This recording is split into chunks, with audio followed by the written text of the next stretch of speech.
করতে হবে জমজমের পানি, এই কথা যথার্থ বা সঠিক নয়, যথার্থ বা সঠিক নয়। আরেকটি প্রশ্ন এসেছে, বিসমিল্লাহির রহমানির রহিম, আসসালামু আলাইকুম। ওয়ালাইকুম আসসালাম। শেখ, যে কোনো ইন্স্যুরেন্স কোম্পানিতে চাকরি করা কি বৈধ না হারাম? আমি প্রাইম ইন্স্যুরেন্স কোম্পানিতে চাকরি করি।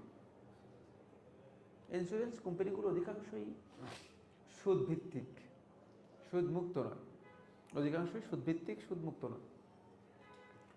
এগুলোর এখনও প্রিমিয়াম সিস্টেমগুলোকে সুদের পলিসি থেকে মুক্ত করা হয়নি, সুদের পলিসি থেকে মুক্ত করা হয়নি।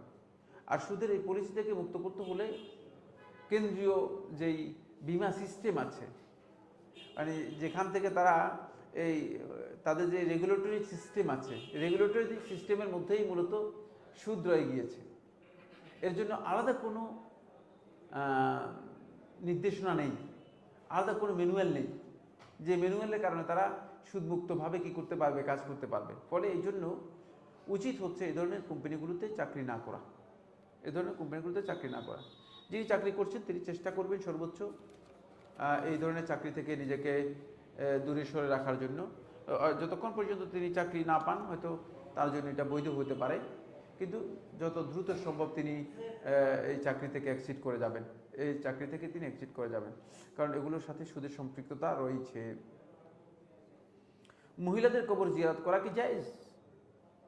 এই মাসআলার মধ্যে আলেমদের দ্বিমত আছে, আলেমদের ইখতিলাফ আছে যে মহিলাদের কবর জিয়ারত করা জায়েজ কি না জায়েজ। বিশুদ্ধ বক্তব্য হচ্ছে মহিলাদের কবর জিয়ারত করা হারাম, নিষিদ্ধ। রাসূলুল্লাহ সাল্লাল্লাহু আলাইহি ওয়াসাল্লাম সহিহ হাদিসে বলেছেন, তো তার আল্লাহ লানত হওয়ার সম্ভাবনা ছিল কিনা? প্রশ্নই আসে না, প্রশ্নই আসে না। কারণ কবর জিয়ারতের মূল যেই থিম, মূল যে উদ্দেশ্য, মূল অবজেক্ট, যেটা অবজেক্টের সাথে খুব ভালো করে খেয়াল করুন, অবজেক্টের সাথে মহিলাদের কবর জিয়ারতের কি নেই, কোনো মিল নেই। কবর জিয়ারতের উদ্দেশ্য হচ্ছে আপনি কবরে যাবেন নিজের অন্তরকে বিগলিত করার জন্য, নরম করার জন্য। মহিলাদের তো আবেগ এমনিতেই বেশি, কবরে যাওয়ার আগেই ঘরে কান্নাকাটি করেই শেষ, কি আবার কবর পর্যন্ত যাবে, বুঝতে পেরেছি? এই জন্য মহিলাদেরকে কবরে যেতে নিষেধ করা হয়েছে, কারণ কবরে গেলে মহিলারা বিলাপ করতে পারে, কবরে গেলে মহিলারা এলোমেলো কথা বলতে পারে, আল্লাহ এবং তার রাসূল সম্পর্কে একটা বিরূপ মন্তব্য করে দিতে পারে আবেগের কারণে, বুঝতে পেরেছেন? কারণ নিজের আত্মীয়, হয়তো নিজের ছেলে অথবা নিজের স্বামী অথবা নিজের বাপ মারা গিয়েছে, পরে এই আবেগটা কি হতে পারে, বেশি তাদেরকে আঘাত হানতে পারে। এই কারণে রাসূলুল্লাহ সাল্লাল্লাহু আলাইহি ওয়াসাল্লাম মহিলাদেরকে কবর জিয়ারত করতে নিষেধ করেছেন। তাই মহিলাদের কবর জিয়ারত না করাই হচ্ছে মানে বিধান, করাটাই জায়েজ নেই। এখানে একটা মানে প্রসঙ্গত একটি কথা বলবো, মানে আমাদের লোকদের ধারণা হচ্ছে কি, কবর জিয়ারতের উদ্দেশ্য হচ্ছে মানে কবরবাসীর জন্য দোয়া করা। আসলে কিন্তু কবর জিয়ারতের উদ্দেশ্য কবরবাসীর জন্য দোয়া করা নয়। কথা বুঝতে পেরেছেন কিনা? কবর জিয়ারতের অবজেক্ট কবরবাসীর জন্য দোয়া করা নয়। কারণ কবরবাসীর জন্য দোয়া, আপনি এই মসজিদে যদি দোয়া করেন কবরবাসীর জন্য, দোয়া কি পৌঁছবে না? হ্যাঁ, দোয়া কোথায় করবেন আপনি? দোয়া তো আল্লাহর কাছে করবেন। এখানে মসজিদে করলেও আল্লাহর কাছে করবেন, কবরে গেলেও কি আল্লাহর কাছে করবেন। কথা বুঝতে পেরেছেন? দোয়া তো জায়গা একটাই, দোয়ার জায়গা কোনটা? আল্লাহর কাছে দোয়া করতে হবে। সুতরাং পৃথিবীর যেই কোনো ভূখণ্ডে আপনি থাকেন, আপনি দোয়া করলে দোয়া কবুল হবে না, এ কথা বলার সুযোগ আছে কিনা? কবর জিয়ারতের উদ্দেশ্য কবরবাসীর দোয়া নয়। কবরবাসীর জন্য দোয়া আপনি পৃথিবীর যে কোথাও থেকে, যে কোনো স্থান থেকে, যে কোনো সময় আল্লাহ রাব্বুল আলামিনের কাছে করতে পারবেন। কবর জিয়ারতের উদ্দেশ্য হচ্ছে কবরের সামনে গিয়ে আপনি যখন উপস্থিত হবেন তখন আপনার অন্তরকে আপনি এটা বুঝাবেন যে এই লোকটা আমারই তো খুব ঘনিষ্ঠ, এই তো আমার ভাই, এই তো আমার আত্মীয়, এই তো আমার স্বামী, এই তো অমুক, এই সেই, এই তো আমাদের কাছ থেকে চলে গিয়েছে, আর আসবে না। এই যে আপনার অন্তরের মধ্যে যে একটা শিক্ষা, আপনার অন্তরকে যে আপনি বিগলিত করতে পারলেন, অন্তরের যে কঠিন অবস্থাটা দূর করতে পারলেন, এটা হচ্ছে কবর জিয়ারতের মূল উদ্দেশ্য। বুঝতে পেরেছেন? এটা হলো কবর জিয়ারতের মূল উদ্দেশ্য। এই জন্য কবর জিয়ারত আমরা, আপনি সর্বাবস্থায় দোয়া করতে পারবেন। এমনকি আপনি আপনার মৃত ব্যক্তিদের জন্য, মানে তাদের জন্য যদি দোয়া করতে চান, আপনি সালাতের মধ্যেও তাদের জন্য দোয়া করতে পারবেন কিনা? আপনারা কি মনে করেন? পারবেন। পারবেন না নয়, পারবেন, এটা হচ্ছে কথা। জি, আসসালামু আলাইকুম। ওয়ালাইকুম সালাম। শেখ, রাসূল সাল্লাল্লাহু আলাইহি ওয়াসাল্লাম বলেছেন, এমন মেয়ে বিয়ে করতে যিনি অধিক সন্তান প্রসবকারী, কিন্তু বিয়ের পূর্বে তা কিভাবে নির্বাচন করব? এটা একেবারেই মানে আমার মনে হচ্ছে যে অবান্তর একটা প্রশ্ন, বুঝতে পেরেছেন? এই নিয়ম হবে যে তাদের অবস্থান কি, এটা খুবই সহজ জিনিস। এই জন্যই তো মানুষের বায়োডাটা চায়, মানুষের খোঁজ খবর নেই, তার মানে বোনদের, তারপরে তার ফুফু খালা এদের অবস্থান সম্পর্কে জানে, বুঝতে পেরেছেন কিনা? এখান থেকেই এটা জানা যায়। ইসলাম খুবই সহজ বিধান, বুঝতে পেরেছেন? এর জন্য প্রথমে মানে 10 বছর বিয়ে করে মানে তারপরে এরপরে তালাক দিতে হবে এরকম না। আগে থেকে আপনি পারিবারিক খবর নিলেই বুঝতে পারবেন যে তার খালা, তার আত্মীয় স্বজন যারা আছে এদের থেকে খবর নিলেই যথেষ্ট। রক্তদান সদকায় জারিয়া হবে কিনা? রক্তদান সদকায় জারিয়া নয়, তবে রক্তদান করা সৎকাজে কোনো সন্দেহ নেই, সৎকাজে কোনো সন্দেহ নেই, সদকায় জারিয়া নয়। সদকায় জারিয়া কাকে বলা হয় থাকে এটা আপনারা জানেন তো? সদকায় জারিয়া হচ্ছে মানে এমন সদকা যে সদকাটা স্টিল মানে সব সময় কি করে যাচ্ছে, মানে কাজ করে যাচ্ছে, সদকায় জারিয়া হচ্ছে এই অর্থে। আর রক্তদান হচ্ছে আপনি একজন ব্যক্তিকে রক্ত দিলেন, একজন ফকিরকে 10 টাকা দিলেন, এরকম। ফকিরকে যেমন 10 টাকা দিলেন, তারপরে একজন ব্যক্তিকে কি দিলেন, রক্ত দিলেন, ঠিক একই ধরনেরই, একই অর্থ। নতুন ব্যবসা শুরু করব, দোয়া করবেন, আমি শারীরিকভাবে অসুস্থ। আল্লাহ তাআলা আপনার ব্যবসাকে বরকত দান করুন, আপনার ব্যবসায় বরকত দান করুন। আল্লাহ সুবহানাহু ওয়া তাআলা আপনাকে সুস্থতা দান করুন। শারীরিকভাবে অসুস্থ, আল্লাহ তাআলার কাছে বেশি বেশি করে অভিযোগ করবেন, বুঝতে পেরেছেন? আর মানুষের কাছে অভিযোগটা কম করবেন না, একেবারেই মানে যদি মোটেই না করেন ভালো, বুঝতে পেরেছেন? কারণ আল্লাহ তাআলা অসন্তুষ্ট হবেন, কি হয়ে যাবেন, অসন্তুষ্ট হয়ে যেতে পারেন। কারণ যিনি আপনার যে অসুস্থতা দিয়েছেন তিনি কি জানেন না আপনি যে অসুস্থ? আপনারা কি মনে করেন? আপনারা কি মনে করেন আল্লাহ তাআলা বেখবর আপনার ব্যাপারে? আপনারা কি মনে করেন? ঠিক না? আল্লাহ রাব্বুল আলামিন জানেন। সুতরাং এতটুকুই যথেষ্ট যে আল্লাহ রাব্বুল আলামিন যেহেতু জানেন, শুধু আল্লাহ তাআলা জানেনই তো জানে যে আমি অসুস্থ, সুতরাং সুস্থতার এখান থেকে শুরু হয়ে যাবে। আর যতক্ষণ পর্যন্ত অন্তরের মধ্যে এতটুকু আনতে পারবেন না ততক্ষণ পর্যন্ত সুস্থতা আসবে না। এই জন্য খুব খেয়াল রাখবেন, সবসময় অসুস্থ অসুস্থ কোনো সময় বলবেন না কারো কাছে, কারণ আমার আল্লাহ তাআলা তো দেখতেছেন, পরে আল্লাহ সুবহানাহু ওয়া তাআলা অসন্তুষ্ট হয়ে যেতে পারেন। আল্লাহর বিরুদ্ধে যদি আমার কাছে এসে বলেন, আমি কি করতে পারবো? আমি নয়, এই বাংলাদেশের সমস্ত লোক মিলে কিছু করতে পারবে? হ্যাঁ, কিচ্ছু করতে পারবে না। কারো কোনো ক্ষমতা নেই, কারো কোনো ক্ষমতা নেই। ক্ষমতা দেখাচ্ছে, ক্ষমতার বাহাদুরি আছে, ক্ষমতা দৈরাত্য আছে, কিন্তু এগুলোর কোনো মূল্য আসলেই নেই।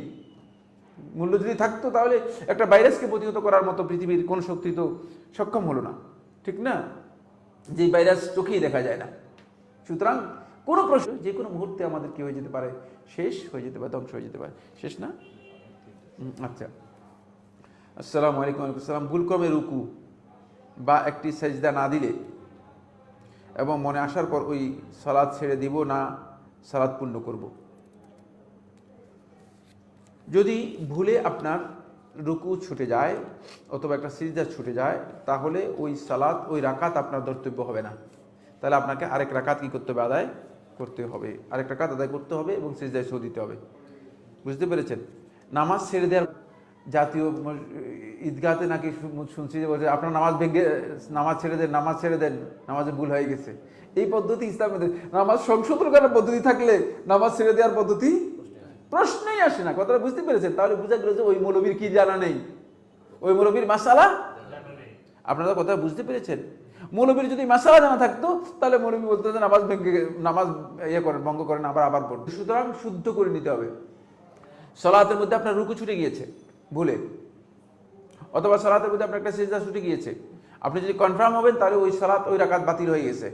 তাহলে আপনি যদি 3 রাকাত পড়েন আপনার রাকাত হবে কত? 2 রাকাত। যদি একটা রাকাত বাতিল হয়ে গেছে, কয় রাকাত হবে? 2 রাকাত হবে। তাহলে এখন আপনি আর 2 রাকাত পড়ে নেবেন, আর 2 রাকাত পড়ে নেবেন, তারপরে সেজদায় সহ দিবেন, তারপরে কি করবেন? সেজদায় সহ দিবেন, সালাত হয়ে যাবে। খুবই সহজ পদ্ধতি, এত সহজ পদ্ধতি। আর মানে সালাত করছেন, এটা ভাঙবেন কীভাবে? এটা ভাঙার কোনো পদ্ধতি নেই। এর থেকে আপনাকে বের হতে হবে। বের হওয়ার পদ্ধতি হচ্ছে কি? সালাত শেষ করে বের হতে হবে, সালাত শেষ করে বের হতে হবে। রাসূল সাল্লাল্লাহু আলাইহি ওয়াসাল্লামের যে হাদিসের স্পষ্ট নির্দেশ হয়েছে পালন করার, রাসূল সাল্লাল্লাহু আলাইহি ওয়াসাল্লাম এর যে হাদিসের স্পষ্ট নির্দেশ রয়েছে পালন করার, কেউ যদি ইচ্ছাকৃতভাবে পরিত্যাগ করে তার তার তার পরিণতি কি? রাসূলুল্লাহ সাল্লাল্লাহু আলাইহি ওয়াসাল্লামের হাদিস এর নির্দেশ ইবাদতের ক্ষেত্রে নির্দেশনা কিছু আছে, রাসূলুল্লাহ সাল্লাল্লাহু আলাইহি ওয়াসাল্লাম সুন্নাহ এর নির্দেশনা, আবার কিছু আছে অতিরিক্ত মুস্তাহাব বা এমনি ইরশাদ আল্লাহ রাসূল সাল্লাল্লাহু আলাইহি ওয়াসাল্লামের পক্ষ থেকে দিক নির্দেশনা। বুঝতে পেরেছেন? সবগুলো সমান স্ট্যান্ডার্ডের নয়। সুতরাং কেউ যদি মুস্তাহাব কোনো বিধান তিনি কোনো কারণে পালন না করেন, তাহলে তিনি কি হবে না? গুনাহগার হবেন না, তিনি গুনাহগার হবেন না। কিন্তু তিনি যদি সহি কোনো রেওয়ায়েতের মাধ্যমে সাব্যস্ত হয়, খুব ভালো করে খেয়াল করেন, সেটাকে অস্বীকার করা এটা তার জন্য জায়েজ নেই। অস্বীকার করা তার জন্য কি হবে না? জায়েজ হবে না, যদি কোনো সহি রেওয়ায়েত দ্বারা সাব্যস্ত হয়ে থাকে। আর যেই সমস্ত এগুলোর মধ্যে বিভিন্ন বক্তব্য রয়েছে, বিভিন্নমুখী বক্তব্য রয়েছে, সেগুলোর ক্ষেত্রে ওয়াসাআত আছে।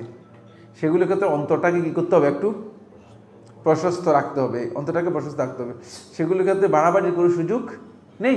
সেগুলোর ক্ষেত্রে একজনকে গিয়ে বলতেন, আপনি না বুঝে আন্দাজে তাকে আঘাত টানতে পারবেন না, বলবেন না এই আপনি হাদিসের পরিপন্থী কাজ করতেছেন।